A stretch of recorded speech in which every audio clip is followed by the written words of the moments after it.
मैं कहता हूं ये देश ही नहीं, दुनिया की किसी भी सिविल पुलिस की सबसे बड़ी भर्ती थी, सबसे बड़ी भर्ती।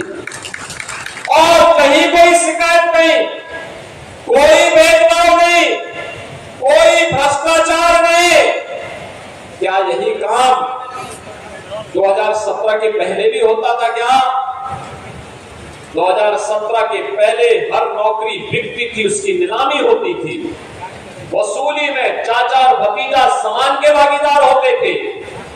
और बाद में जब ज्यादा वसूली होती थी तो चाचा को धकेल दिया जाता था, भतीजा अकेले ही बैग लेके भाग जाता था।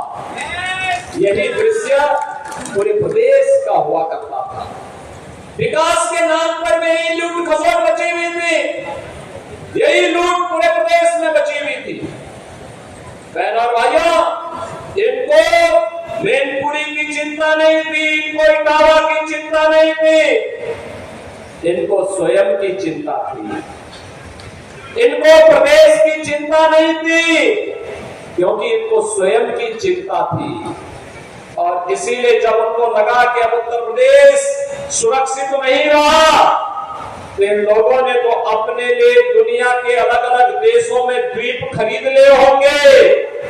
लेकिन बहनों और भाइयों, हमें और आपको तो इसी प्रदेश में रहना है, हमें और आपको इसी प्रदेश में रहना है। चाचा की तो नियति ही है हमेशा धक्का खा करके वहीं पड़े रहना। लेकिन बहनों और भाइयों, उत्तर प्रदेश वासियों को धक्का खाने की आदत से अपने आप को हारना पड़ेगा।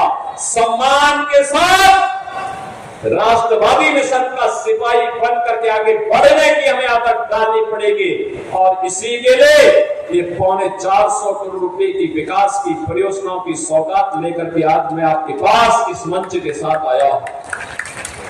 मैं आप सबका आह्वान करूंगा, आज तो प्रदेश में दंगा नहीं होता, आज तो प्रदेश में गुंडागर्दी नहीं होती, आज तो प्रदेश में किसी बेटी का अपहरण नहीं होता, आज तो प्रदेश में किसी किसान की जमीन पर कोई कब्जा नहीं करता है, आज तो किसी व्यापारी का अपहरण नहीं होता है, आज तो बेटी की इज्जत के साथ कोई खिलवाड़ करने का जो साहस करेगा उसे मालूम है कि उसके दुस्साहस की क्या कीमत उसे चुकानी है, और साथ साथ चुकानी ही नहीं है।